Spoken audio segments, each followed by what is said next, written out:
O homem sempre foi muito hábil em criar grandes máquinas, super máquinas, e a Revolução Industrial acelerou isso ainda mais.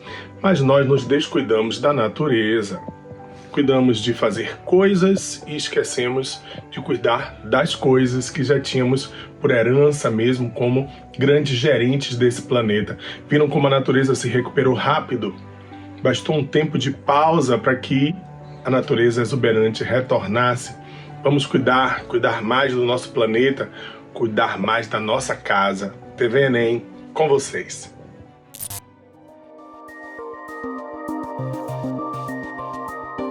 Fala galera, tudo bem com vocês? Professor Jarbas Jesus aqui com vocês. Estou aqui para mais uma dica esperta na preparação de vocês para o Exame Nacional do Ensino Médio. E hoje o tópico da vez é trabalho. Vocês estão aí avançando nos estudos de vocês e o Enem aborda esse tema em algumas situações, eu até destaquei ali. A gente vai, na forma de tópicos, trazer para vocês aqui algumas observações importantes sobre esse tema, tá, gente? Então, trabalho, a primeira coisa importante que você deve lembrar é que trabalho é um equivalente numérico energético, portanto é uma grandeza escalar, mas a gente vai colocar aqui na forma de alguns tópicos, de maneira bem resumida, porém objetiva, esse debate para vocês. Então, no tópico 1, o trabalho mede a quantidade de energia transferida para um corpo por meio da ação de uma força. Nesse sentido, a gente pode então entender que a força, que atua sobre um corpo é o agente físico transferidor dessa energia e naturalmente que esse corpo que recebe essa energia por meio da ação de uma força vai naturalmente promover movimento, deslocar-se. É justamente isso que a gente traz aqui no tópico 2, que a realização de trabalho, o deslocamento desse corpo, que sofreu a ação da força, é um deslocamento do mesmo na mesma direção de atuação da força. Então, isso é algo importante, porque muitas cobranças são feitas nesse sentido e o aluno esquece um pouco, Então, eu volto a repetir isso que é bastante importante.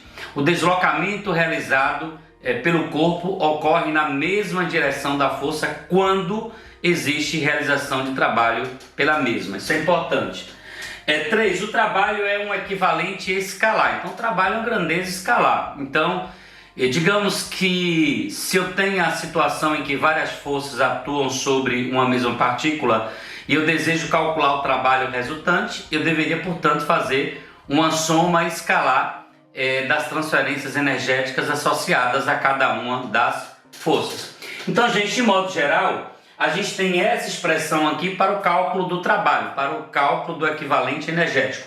Então, o trabalho é o módulo da força, o módulo de deslocamento vezes o cosseno ali do ângulo. Portanto, o trabalho é um produto escalar e esse produto escalar é uma grandeza, como o próprio nome já está dizendo, escalar pode ser positivo ou pode ser negativo, dependendo da situação e da angulação de aplicação. Esse D aqui representa o deslocamento, o F representa a força que está sendo aplicada, e esse θ aqui, gente, é o ângulo que existe entre a direção de aplicação da força e a direção onde ocorre o movimento da partícula. Então, essa é a lei geral para o trabalho. Um detalhe importante que a força ela é medida em newtons, o deslocamento ele é medido em metros e o produto newton vezes metro é uma unidade internacional que é o trabalho, o nome é joule e a gente representa pela letra J, tá? Então, essa é a relação geral do trabalho. O que a gente vai fazer é pegar essa relação geral e aplicar em algumas situações bastante específicas, importantes para a sua preparação. Então, coloca aqui no item 4, trabalho de uma força paralela. O que significa dizer que o trabalho está sendo realizado por uma força paralela? Quer dizer que a força ela está atuando no mesmo sentido do deslocamento efetivado pela partícula. Portanto, o cosseno entre essas duas grandezas é zero.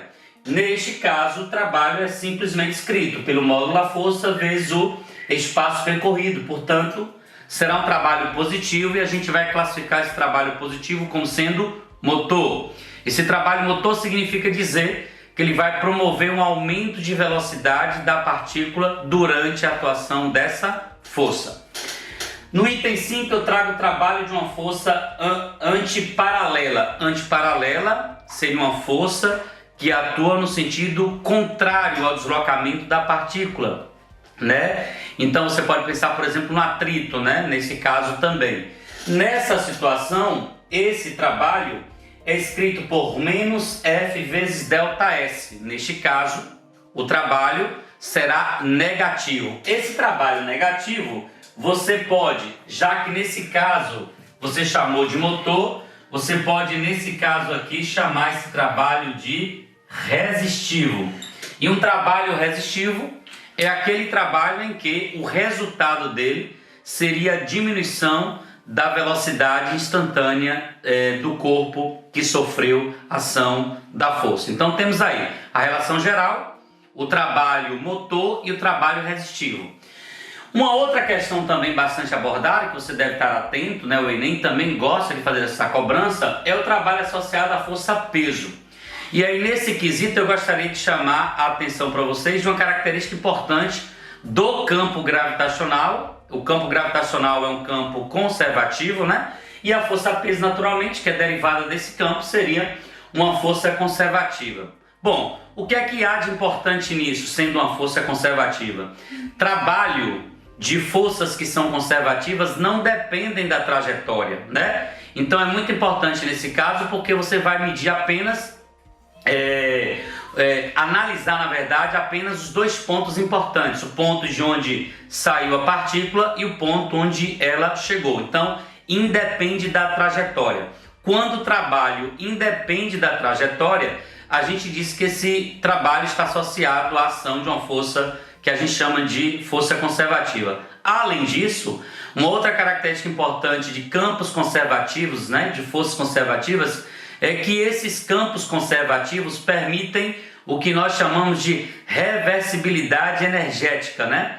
Essa reversibilidade energética permite, por exemplo, numa queda de um corpo, a transformação de energia potencial em energia cinética, por exemplo, na subida, o contrário disso. Então, isso é importante. E aí, para essa força-peso, eu destaquei ali duas situações. Esse trabalho pode ser positivo ou ele pode ser um trabalho negativo. Quando é que o trabalho do peso é positivo? O trabalho do peso é positivo quando o corpo está sendo acelerado por essa força, né? Então isso ocorre numa descida, por exemplo, né? Se eu abandono um corpo, à medida em que ele desce, a força-peso vai acelerar, aumentar a velocidade desse corpo. Já no sentido contrário, imagina um corpo sendo lançado para cima, a força-peso neste caso vai atuar para desacelerar esse corpo na sua subida. Então, neste sentido, o trabalho da força-peso seria um trabalho resistivo. Por isso que aparece trabalho do peso menos mgh quando é subida e aparece trabalho do peso igual a mgh quando é descida. Isso é importante. Importante também relembrar que, no caso de forças conservativas, o trabalho não depende da trajetória, tá? Gente, trago uma outra observação também bastante cobrada, que é o seguinte: eu comentei no início dessa aula que o trabalho ele é contabilizado, realizado, levando em consideração o deslocamento feito pela partícula na mesma direção de atuação da força. E existe uma força especial, uma força centrípeta, o componente centrípeta da força, que, por suas características dinâmicas, essa componente centrípeta atua de forma perpendicular ao deslocamento do corpo. Então, se a gente calcula o trabalho da força centrípeta, eu coloquei aqui do lado, o trabalho da força centrípeta é o módulo da força centrípeta vezes o módulo de deslocamento vezes o cosseno. Só que o cosseno entre o deslocamento e a força centrípeta é 90 graus. E o cosseno de 90 nós sabemos que vale zero. Portanto, o trabalho de força centrípeta é nulo, ou seja, qual a dica importante? A força centrípeta não vai produzir deslocamento na direção que ela atua. Isso é verificado, por exemplo, no sistema Terra-Lua por meio da força gravitacional e, resumindo, para qualquer força centrípeta não há realização de trabalho. Na dica 8 eu trago a medida gráfica do trabalho. Neste caso, eu tenho que ter o trabalho, o gráfico sendo dado em função da força e do deslocamento. Você pode fazer uma soma algébrica. Para a área superior, o trabalho vai aparecer positivo, para essa aqui negativa, e você faz esta soma. Isso também é bastante cobrado, e as áreas são bastante simples. E na dica 9, gente, eu trago uma dica que o Enem também cobra, chamado Teorema da Energia Cinética. Ora, o trabalho é a transferência de energia, e uma das medidas energéticas importantes é a energia cinética. Então o trabalho pode ser a variação, o equivalente da variação dessa energia, para mais ou para menos. Então, por exemplo, eu posso ter a massa do corpo aqui, e a partir da ação de uma força eu posso aumentar a velocidade desse corpo ou diminuir a velocidade desse corpo, e essa relação é chamada de Teorema da Energia Cinética, e o Enem já cobrou também em várias situações essa abordagem. Tá, gente? Um abraço, estudem, até a próxima com o professor Jarbas de Jesus. Um abraço!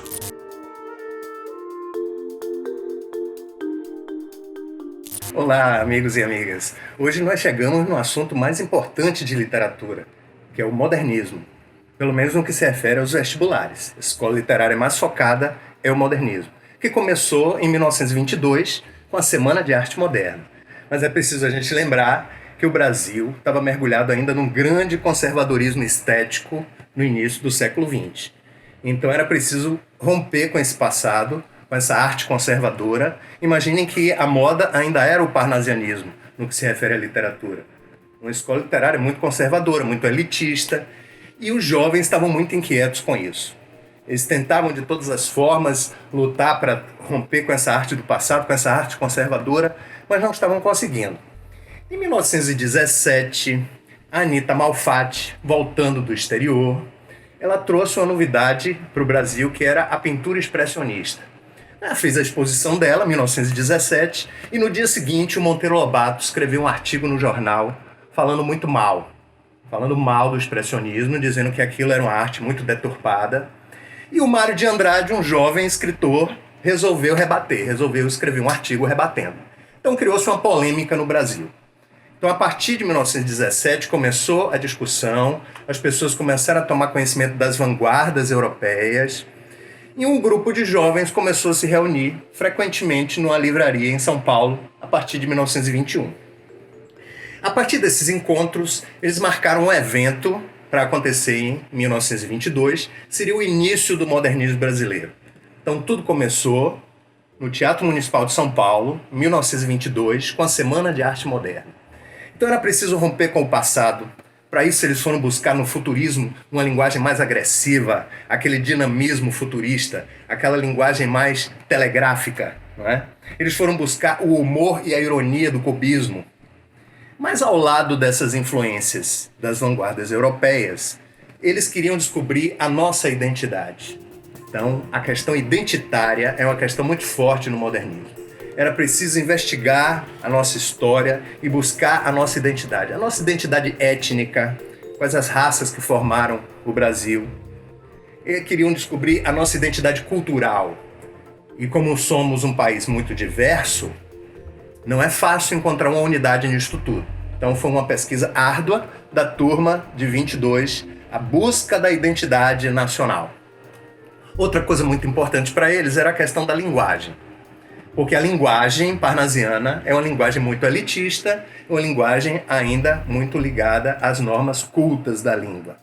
Então eles queriam uma linguagem mais popular, eles queriam a linguagem do povo, eles queriam a língua viva, aquela língua da rua, da feira livre. Então eles incorporaram a linguagem popular, eles incorporaram uma linguagem muito coloquial, muito simples, eles incorporaram o falar do povo. As normas da oralidade no falar do povo começaram a usar como linguagem poética. Então, a busca da identidade nacional, a busca de uma linguagem mais simples, mais popular, a atualização da literatura em conformidade com as vanguardas europeias, sem imitá-las, é claro, fazendo uma literatura muito nossa. Segundo o Oswald de Andrade, uma literatura de exportação seria a literatura do modernismo, né?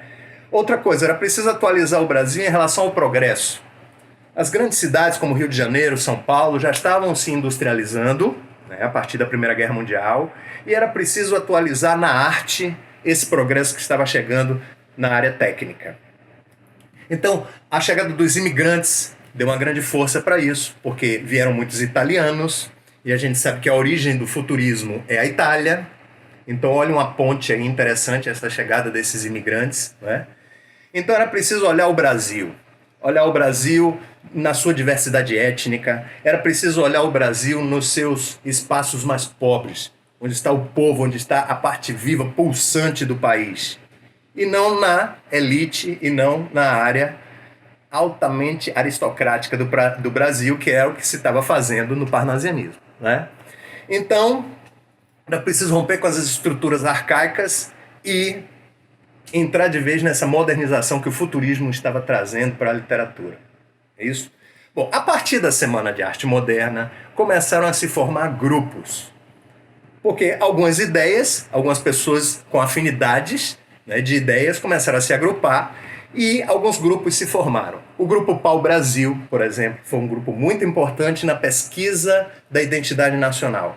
O Oswald de Andrade, que escreveu a poesia Pau-Brasil, ele foi em busca nas diversas capitais brasileiras da sua cara, mas aquela cara ao estilo moderno, não é? Não é aquele retrato antigo ao estilo arcaico, é uma linguagem mais dinâmica, uma linguagem bem mais telegráfica.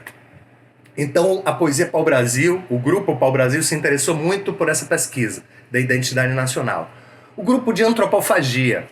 O grupo de antropofagia, ele quis buscar o lado primitivo do índio para incorporar a nossa cultura.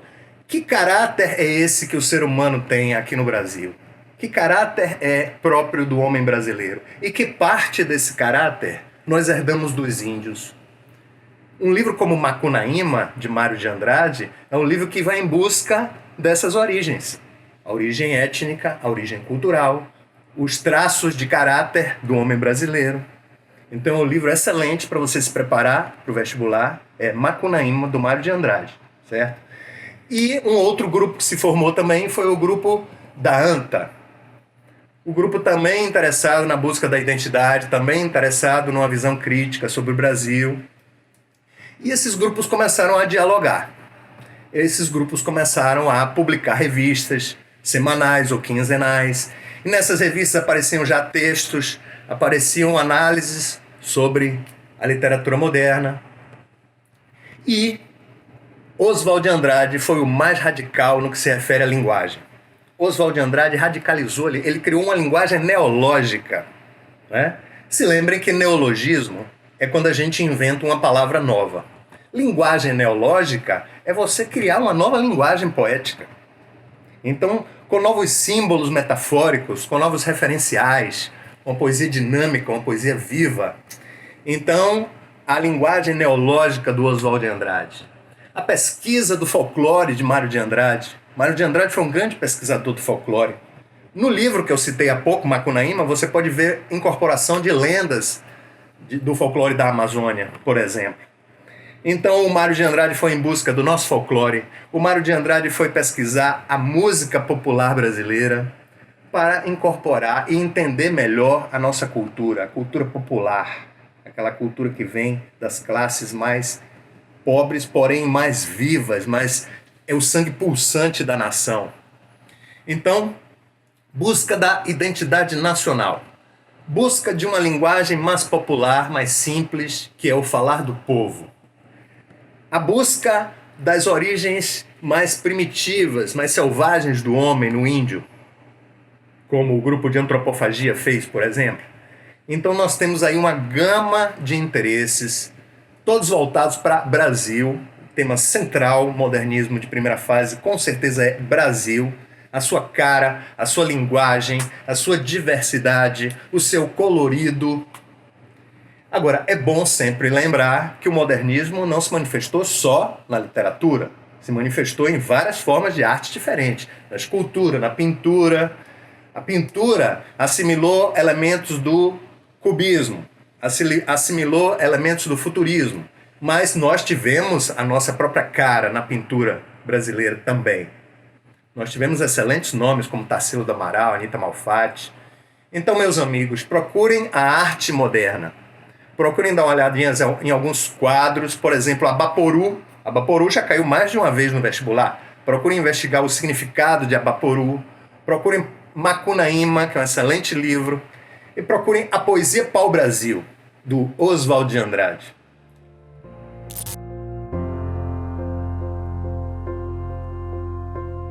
Gente, tudo bem com vocês? Meu nome é Fernanda Ruth, eu sou psicóloga e hoje quero fazer uma reflexão com vocês.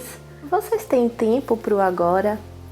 Vou pedir até licença para usar o mesmo nome do meu Instagram profissional, que por sinal, se você quiser, me segue lá, @tempoproagora, para pegar emprestado e fazer uma reflexão junto com vocês. O que significa ter tempo para o agora? Você vive muito pensando no passado, pensando no que você falou, no que aconteceu, ou planejando o futuro, imaginando, sonhando, e você não enxerga o que acontece no seu presente, no seu agora? Ou seja, você tem tempo para o que acontece no seu agora? Essa é a reflexão mais ou menos que eu quero trazer hoje. Muitas vezes a gente vive pensando um pouco no passado, pensando um pouco no futuro e não consegue enxergar o que acontece agora com tanta clareza e com tanto detalhe que o agora tem. Por exemplo, eu te convido a simplesmente você parar e depois do nosso vida, depois da TV, Enem, que você possa simplesmente parar e olhar ao que acontece agora na sua vida, mas com detalhes. Não é olhar e ficar mexendo no celular, não é comer e ficar assistindo televisão, é simplesmente parar e observar o que acontece no agora da sua vida. Às vezes é uma coisa agradável? Não, nem sempre. Às vezes a gente está presenciando algo no momento agora, no presente, que não é legal, que não é bacana de olhar, que não é bacana de se viver, mas é preciso. É preciso para depois isso de fato virar, por exemplo, o passado. Mas na realidade, é esse convite que eu quero fazer hoje. Você tem tempo para o que acontece agora na sua vida? É mais ou menos por aí que eu quero que a gente reflita hoje. Porque às vezes a gente nem se dá conta. A gente nem se dá conta que o que acontece no nosso presente de fato é o que está acontecendo. Por exemplo, se você está em uma conversa com alguém e aí a pessoa fica, não é? Hein? Entendeu? Entendeu o que eu disse? E você nem está prestando atenção na conversa? Isso talvez signifique que você não esteja prestando atenção no que acontece no seu presente, no seu agora. Então é essa reflexão que eu quero fazer hoje. Você tem tempo para o seu agora? Se sim, qual é a qualidade desse tempo? Qual é a qualidade dessa atenção que você se dedica ao que acontece agora na sua vida? E se quiser, me acompanha lá, @tempoproagora. Um beijo e até semana que vem.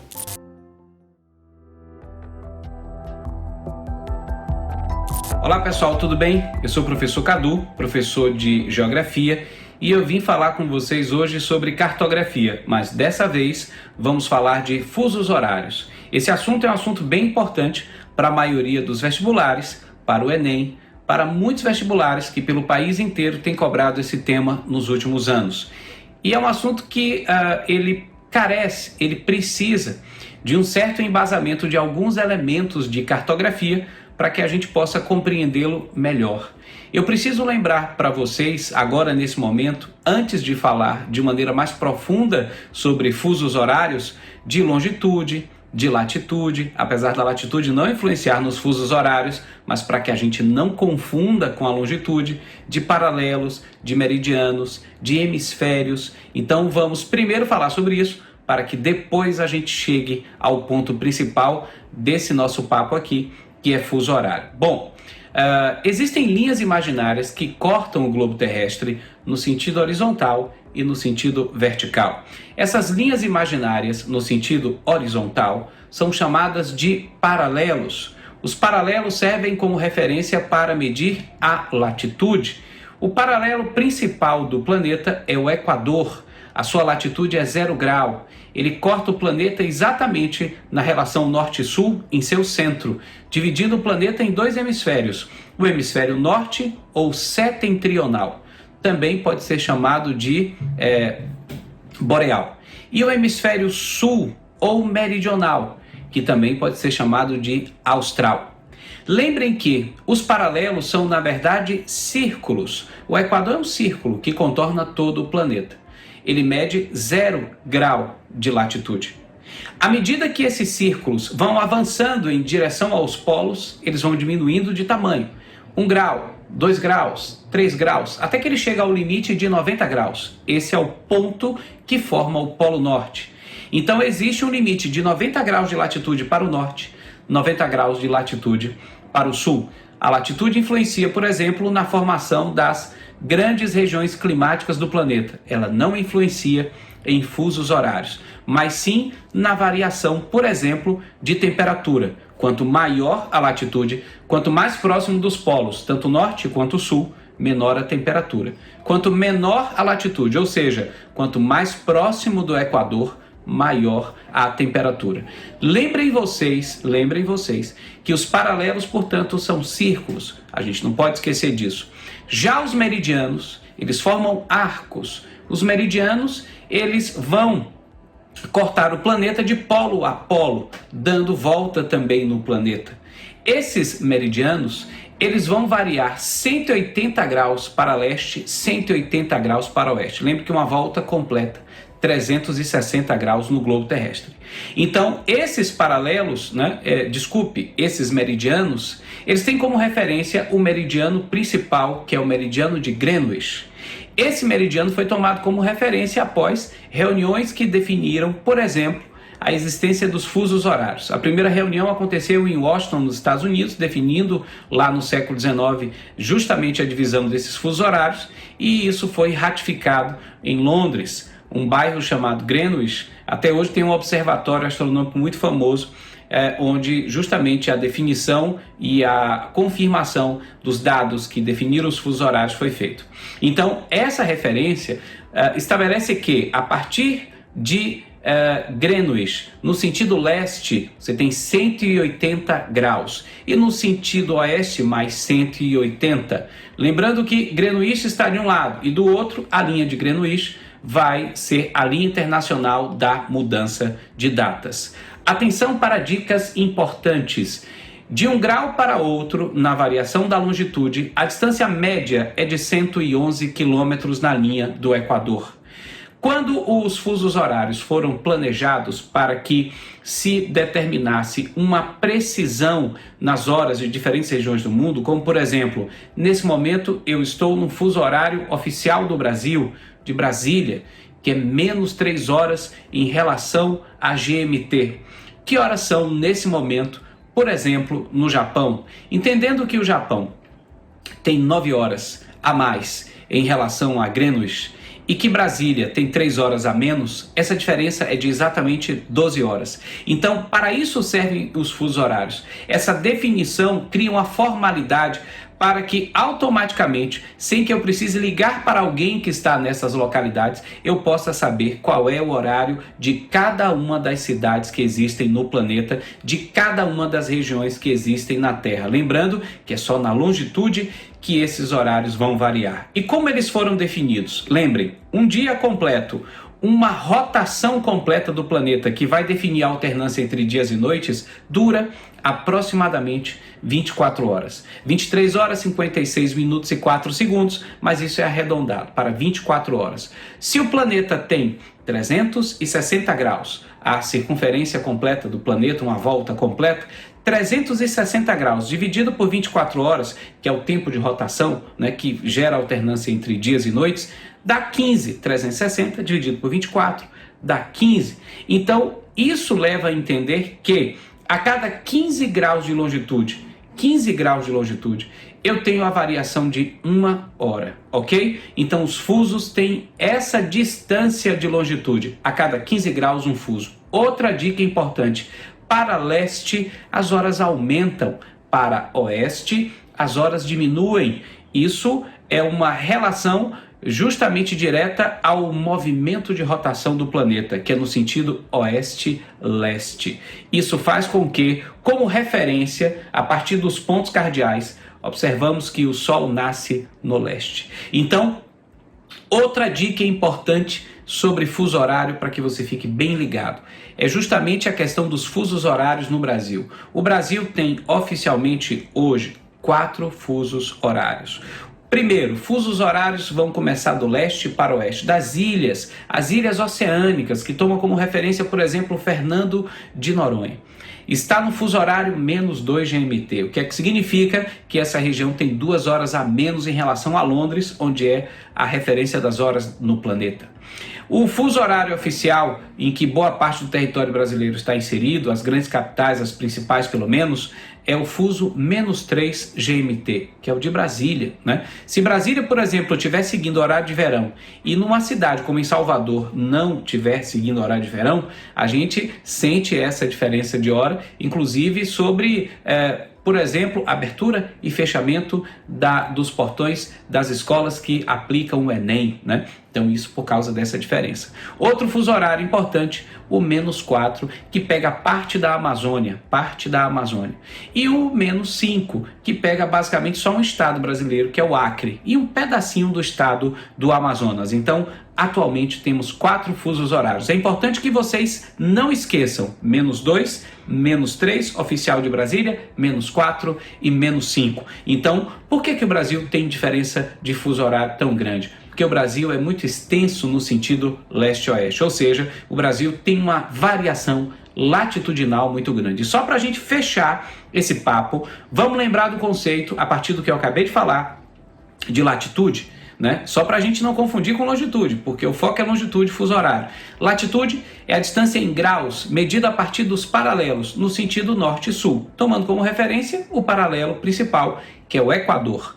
Já a longitude é a diferença em graus, a diferença angular, medida a partir dos meridianos, só que no sentido leste-oeste, tomando como referência o meridiano principal, que é o meridiano de Greenwich. Valeu, galera? Então, forte abraço para vocês, estudem, exercitem, façam questões, corram atrás e muito sucesso. Grande abraço.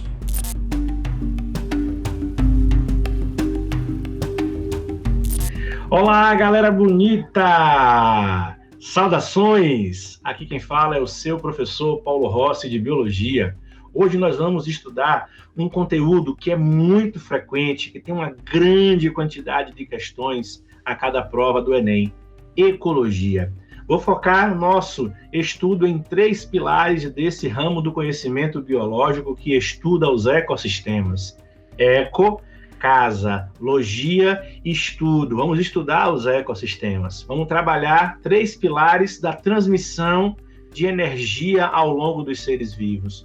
Vamos falar, então, da cadeia alimentar, alimentar, pirâmides ecológicas. Ora, o que é uma cadeia alimentar? É uma transmissão unidirecional de matéria e energia através dos seres vivos. Ora, se analisarmos o cenário planetário em que nós estamos inseridos aqui na Terra, nós temos, então, 3 categorias de ser vivo muito bem distribuídos: os produtores, os consumidores e os decompositores. Chamamos de produtores aqueles que produzem seu próprio alimento, ou via quimiossíntese, ou via fotossíntese. Os seres fotoautotróficos, como algas, plantas, ocupam a base da cadeia alimentar porque são eles que inserem no ecossistema a matéria e a energia que vão gerar a sustentação dos demais seres vivos. Os consumidores são os seres vivos heterotróficos, que não conseguem produzir seu próprio alimento. Eles necessitam ingerir outro ser vivo para poder manter-se vivo. E os decompositores são os seres como fungos, bactérias, que devolvem ao ambiente, devolvem o ecossistema, o que foi sendo monitorado, sendo construído com os demais seres vivos. Então, a cadeia alimentar significa a propagação de matéria e energia desde sua produção até a sua decomposição. Então, podemos chamar de produtor os seres vegetais, os seres chamados de plantas e as algas, que produzem seu próprio alimento. A partir deles, nós temos, então, o consumo desse ser vivo pelo consumidor primário, também chamado de herbívoro. O consumidor primário é alimento para o consumidor secundário, que é o carnívoro número 1 na cadeia alimentar. O consumidor secundário, ele é alimento para o consumidor terciário, que é o carnívoro número 2 nessa construção. Então, um exemplo clássico de cadeia alimentar: capim, coelho, cobra, coruja. Nesse quebra-cabeça, o capim ocupa a posição de produtor, base da cadeia. O coelho come o capim é alimento para o coelho é alimento para a cobra é alimento para a coruja ou para o gavião. Nessa construção de cadeia alimentar, nós temos essa linearidade da transmissão de matéria e energia. Mas, professor, no ecossistema existem comunidades, ou seja, a união de várias populações. Indivíduos de espécie diferente estão se relacionando. Perfeito. Por isso que chamamos de teia alimentar a formação de uma rede, um conjunto de cadeias alimentares que estão interligadas e interdependentes. Então, cadeia é a transmissão de matéria e energia entre um produtor, um consumidor primário, um secundário e um terciário, um quaternário. Já a teia alimentar dá a oportunidade dos seres vivos poderem ocupar níveis tróficos diferentes. O que tem o maior nível de energia são os produtores. Então, planta, alga, cianobactérias são primeiro nível trófico. O ser vivo que se alimenta da planta, consumidor primário, é o segundo nível trófico, o segundo nível de energia. O consumidor secundário, que se alimenta do consumidor primário, é o terceiro nível trófico. O consumidor terciário, que se alimenta do consumidor secundário, é o quarto nível trófico.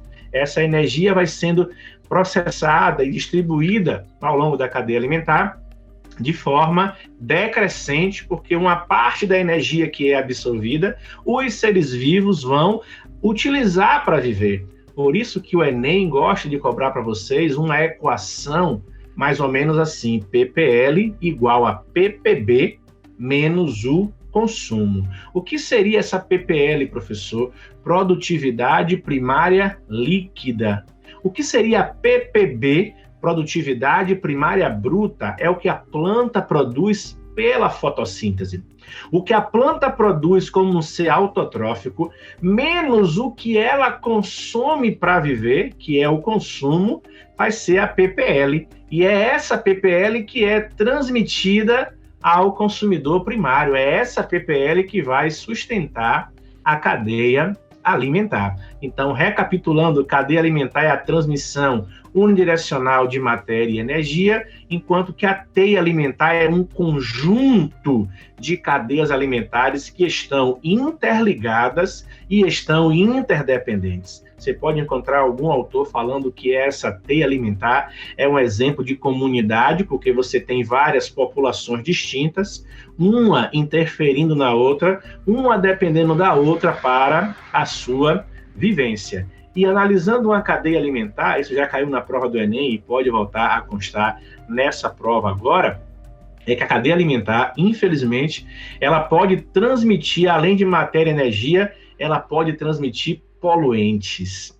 Só que o poluente, ele não é transmitido de forma decrescente, ele é transmitido de forma crescente na cadeia alimentar. Por isso que nós chamamos carinhosamente esse processo de bioacumulação ou simplesmente magnitude trófica é quando um poluente vai se acumulando ao longo da cadeia alimentar, sendo mínimo a sua concentração no produtor. Como o consumidor primário ingere vários produtores, vai aumentando a quantidade, o secundário come alguns primários, vai aumentando até chegar ao último elo da cadeia alimentar, aonde esse poluente está no nível elevado. Então eu posso dizer a vossas senhorias que a bioacumulação ou magnitude trófica é uma grandeza que se propaga na cadeia alimentar de forma inversamente proporcional à energia. Quanto maior o nível de energia, menor o nível de poluente. Quanto menor o nível de energia, maior o nível de poluente. Existem algumas formas gráficas de representarmos a cadeia alimentar. E aquela que é mais utilizada na prova do Enem e de vestibulares chama-se pirâmides ecológicas. É uma representação gráfica na qual nós temos retângulos que vão estar simbolizando esses níveis tróficos. A pirâmide ela tem retângulos na base que vão sendo sobrepostos um em cima do outro até chegar ao topo. O retângulo que está mais abaixo da imagem sempre vai representar os produtores, sempre vai representar o ser vivo que produz seu próprio alimento. As pirâmides ecológicas podem ter 3 tipos. Pirâmide número, que representa a quantidade de indivíduos em uma cadeia alimentar.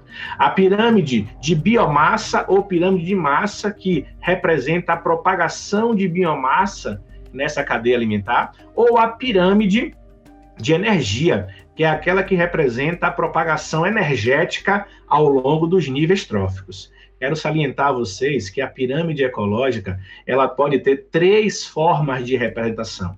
Ela pode ser representada de forma normal, quando a base é larga e o topo é estreito. Exemplo, vamos lá para uma pirâmide de número.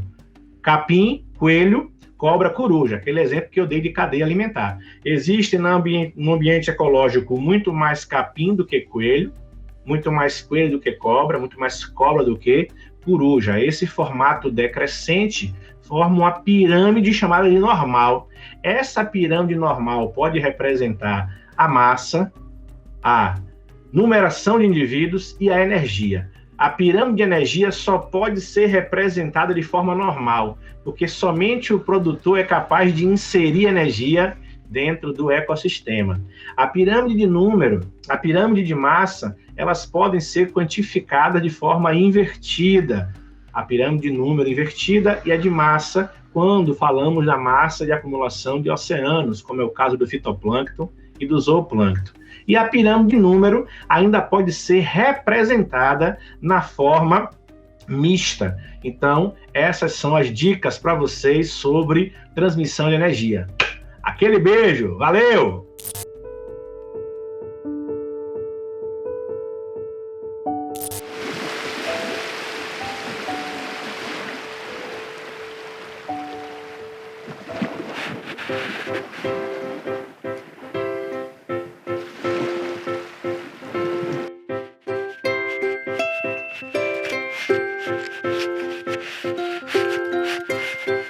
Você me deixou aqui, eu era tão novinha, acabei enterrada na areia, mas nem demorou muito. Um dia, acho que foi o vento ou as ondas, sei lá, acabei saindo da areia. Ai, que linda essa praia, tudo é tão deslumbrante. Foi rapidinho também para eu chegar até o mar.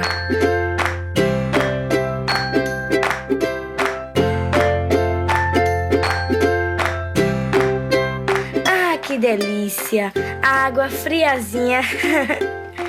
Eu sei que fiquei um bom tempo por aqui.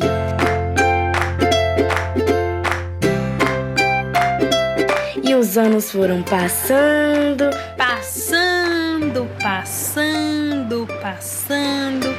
E conheci muita coisa e muito bicho legal. Eu fui me sentindo quase como parte da paisagem. Eu não vou negar que eu comecei a gostar de viver por aqui, sendo levada pelo ritmo das marés.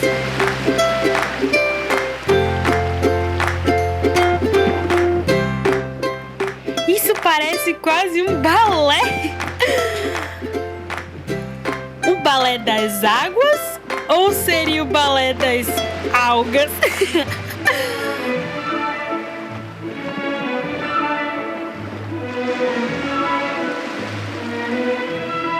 Um ritmo bonito.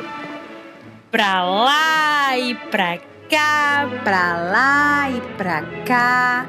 Como disse, fui conhecendo muita coisa. Um bocado de tipo de planta e um bocado de tipo de bicho. Conheci o senhor Budião, a dona Maria Preta, a assustada donzela azulada, dona Peixe Borboleta e o jovem barbeiro, sempre de prontidão, o suboficial Sargentinho e o belo Baianos Azul. Conheci o senhor Peixe Porco. Para todos, não parecia que eu era muito popular por aqui, não. Mas o que me chamava muita atenção era um bicho grande que às vezes chegava, me olhava, olhava e ia embora. E o tempo foi passando e eu ficando. Eu sei que ainda estarei por aqui por muito tempo. Tem gente que diz que posso sobreviver por 100, 150, até 200 anos. 300 ou mais, dizem alguns. Antes de acabar a minha história, deixa eu aparecer também. Ora. Suspense. Não reparem na minha aparência, é que já estou um pouco velhinha. Olha eu aqui.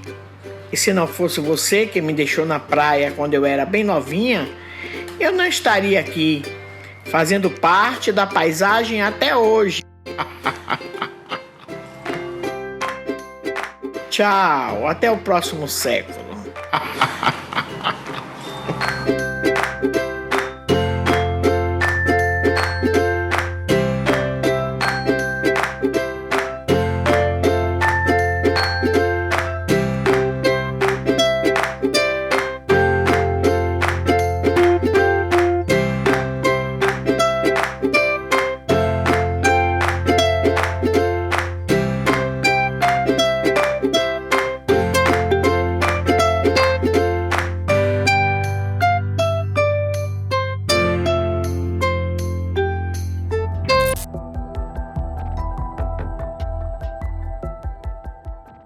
Olá, eu sou Carol Silveira, professora de redação, e a nossa aula de hoje é sobre proposta de intervenção e direitos humanos.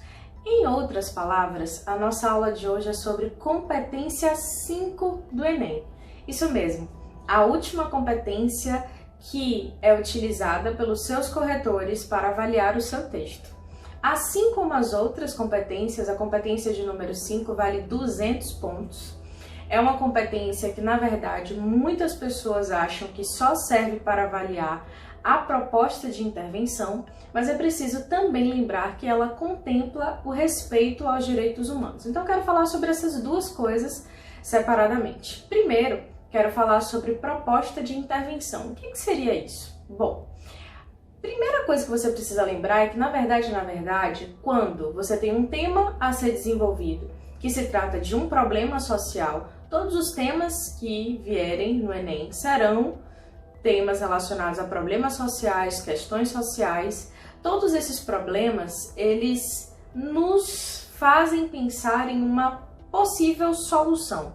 Carol, por que você está colocando entre aspas e falando com muito cuidado sobre isso? Bom, eu falo com muito cuidado sobre isso porque essa palavra solução é uma expressão que a gente não deve utilizar em redação de forma alguma.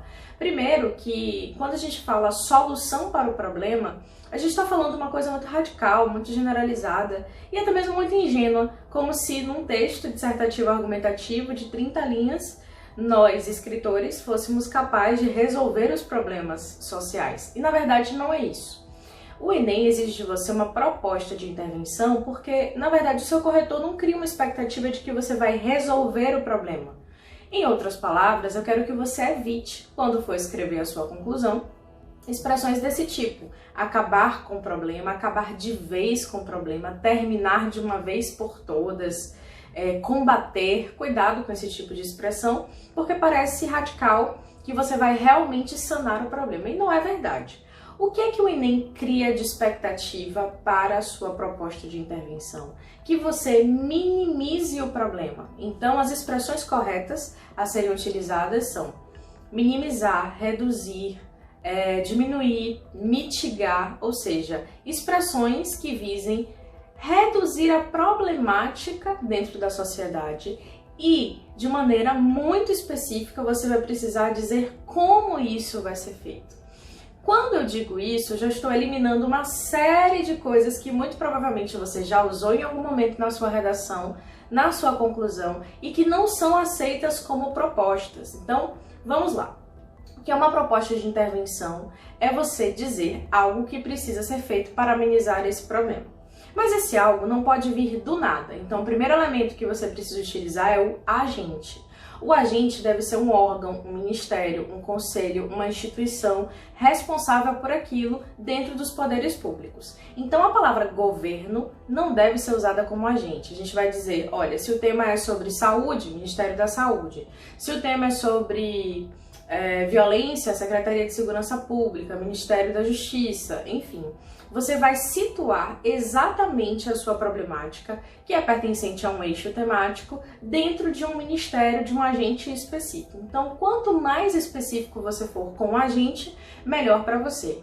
Sociedade não é agente, mídia não é agente, família não é agente, escola não é agente. Sério, Carol? Na verdade, tudo isso que eu falei é agente, são agentes, mas não são específicos, tudo bem? Então, para ser um agente interventor, é necessário que você especifique o órgão, o ministério, a seção do Estado, um dos 3 poderes, enfim, por aí vai. Então, o primeiro passo é estabelecer o seu agente. O agente tem que realizar uma ação.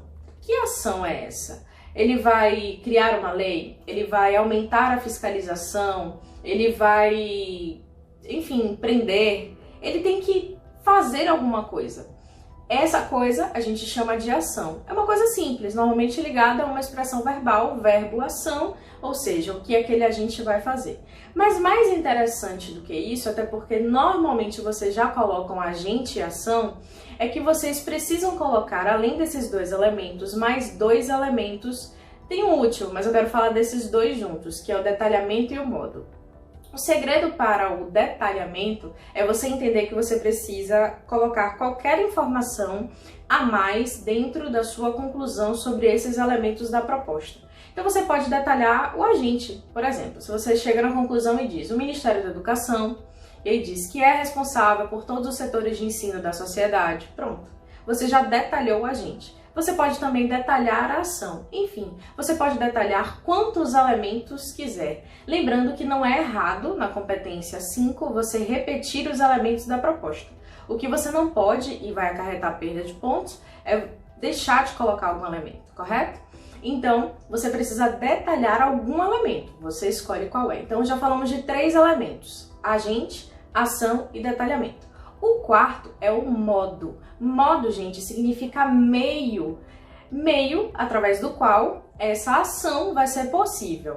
Então, existem expressões que são dicas, né, assim, essenciais para que você não deixe de colocar o meio na sua proposta de intervenção, que são expressões do tipo através de, por intermédio de, por meio de. Ou seja, eu posso dizer que o Ministério da Educação deve fazer campanhas publicitárias através das mídias sociais. Beleza. Ministério da Educação, agente, fazer campanha, ação, através das mídias, meio. Então, tudo que você especificar quanto modo em que isso vai ser feito, vai contar como pontuação de modo, correto? E o detalhamento, Carol, lembrando, o detalhamento pode ser sobre qualquer coisa, pode ser da ação, pode ser do agente, qualquer elemento que você queira detalhar. E de preferência, dica de Carol, coloque pelo menos 2 detalhamentos para deixar muito claro ao seu corretor que você detalhou algum dos elementos, tá certo? Por último, então, ó, agente, ação, modo, detalhamento ou detalhamento e modo.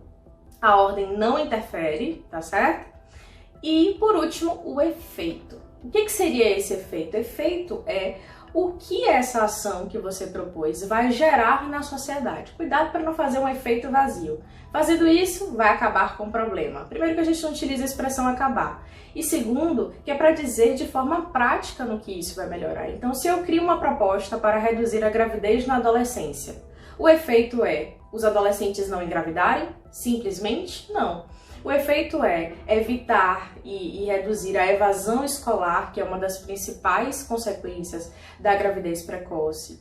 É fazer com que meninas tenham mais perspectiva no mercado de trabalho, porque os índices vão dizer que a maioria das meninas que engravida dentro do período da adolescência tem dificuldade de se manter no mercado de trabalho. Então você vai evidenciar um efeito específico dentro da sua proposta, correto?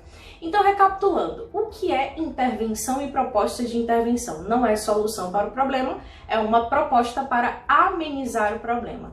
Essa proposta precisa ter agente, ação, detalhamento, modo e efeito. Esses 5 elementos são essenciais, correto? Lembrando que você deve sempre especificar e não utilizar agentes comuns. A mídia não pode ser agente, mas pode ser meio. Então, cuidado com o sentido de cada um desses elementos.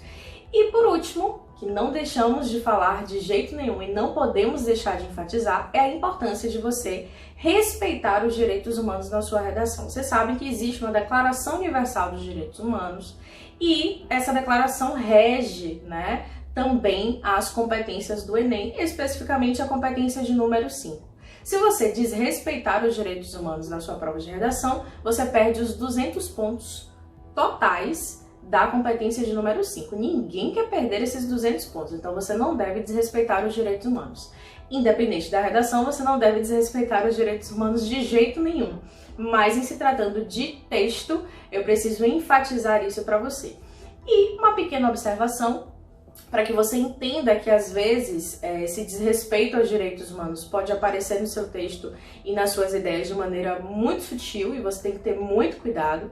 Por exemplo, às vezes a gente imagina que desrespeitar os direitos humanos é pena de morte, é matar a pessoa. Sim, é isso também. Mas em se tratando de redação, se cai um tema sobre os desafios da educação dos surdos no Brasil e você diz que a população surda não merece ter direito à escola convencional, isso também é desrespeito aos direitos humanos. Quando cai um tema como manipulação do comportamento do usuário pelo controle de dados na internet e você diz que pessoas analfabetas não devem ter acesso à internet, isso também é desrespeito aos direitos humanos. Então, muito cuidado, porque às vezes as ideias radicais por si só, elas tendem a desrespeitar algum direito. E isso é muito problemático para a vida, para a sociedade e, sobretudo, para a redação, porque você vai zerar a competência de número 5, correto? E por último, que eu não posso deixar de comentar, que é o que normalmente as pessoas mais me perguntam quando o assunto é direitos humanos e proposta de intervenção, eu preciso citar os direitos humanos na minha redação? Não, você só precisa citar se você quiser, se for o seu repertório sociocultural. Se não for, você só precisa respeitar os direitos humanos, você não é obrigado a mencionar esses direitos humanos, beleza? Então, faça direitinho a sua proposta de intervenção que respeite os direitos humanos na sua conclusão, sempre lembrando dos 5 elementos. Eu espero ter te ajudado e até a próxima aula. Olá! Que aulas maravilhosas, né? Mas vocês viram que teve uma novidade hoje.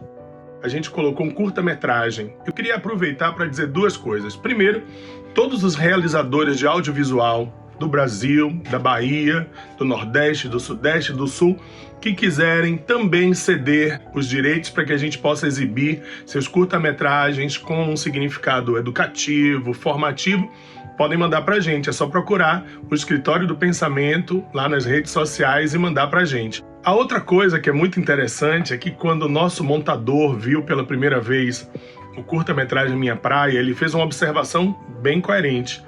Poxa, vocês deviam ter colocado no final esta latinha foi jogada no lixo após a filmagem. Eu disse a ele que a gente não podia fazer isso, que estava certo, que lixo é para ir para o lixo, mas essa latinha, essa não, essa vai ficar guardada. Vamos cuidar da natureza.